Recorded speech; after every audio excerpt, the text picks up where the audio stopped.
Amouraratouf Manariv, président du syndicat des travailleurs de la Jirama SMJ, a pu rentrer chez lui ce vendredi matin après son arrestation mercredi. Il devrait comparaître devant le parquet lundi pour la suite de la procédure. Avant de rentrer, il a fait un crochet à Mamasne entouré de ses pairs syndicalistes. Il a annoncé l'arrêt de la grève et a fait part de la reprise du dialogue avec la direction. Le président du SMJ a également présenté des excuses à la population, expliquant que les actions du syndicat ciblant uniquement les sites de la Jirama et non les foyers avaient été mal comprises. Il a déclaré que les revendications se poursuivraient, mais sous une nouvelle forme, après un bras de fer qui a coûté, depuis le mois d'octobre, 25 milliards d'ariars, selon le ministre de l'Énergie. À l'issue d'une longue audition, le pôle anticorruption d'Antananarive a rendu son verdict dans l'affaire du prêt contesté entre la SMGD et la CNAPS. L'ancien directeur général de la CNAPS, Mamra Kutunjaibe, a été placé en détention préventive, tandis que la maire actuelle d'Antananarive, Arla Ramanatsu, l'épouse de l'ancien maire, Claudia Ndiatsitwen, et le DG de la société municipale de gestion digitale, Thierry Ndiamananoun, ont été placés sous contrôle judiciaire.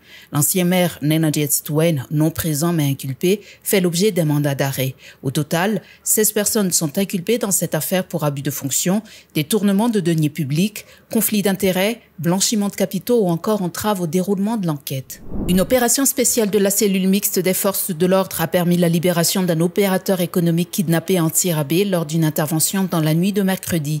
L'assaut a été donné dans une villa de Vatfout où la victime était séquestrée. La police rapporte des échanges de tirs qui ont coûté la vie à 2 ravisseurs sur place, tandis que 3 autres ont été neutralisés après une course-poursuite sur la RN7 et un autre affrontement armé à Ndouanakou.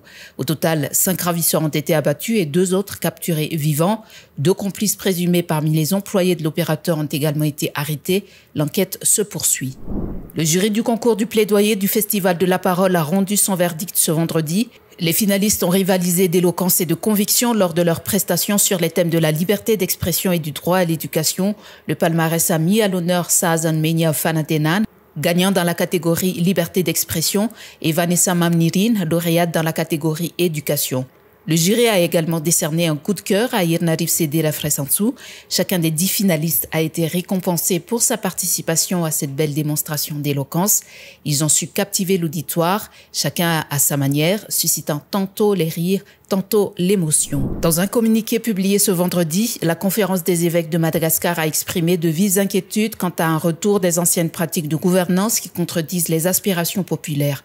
Les évêques, réunis depuis le 4 novembre, dénoncent la persistance des méthodes et acteurs ayant contribué au déclin national, particulièrement dans les sphères politiques et économiques.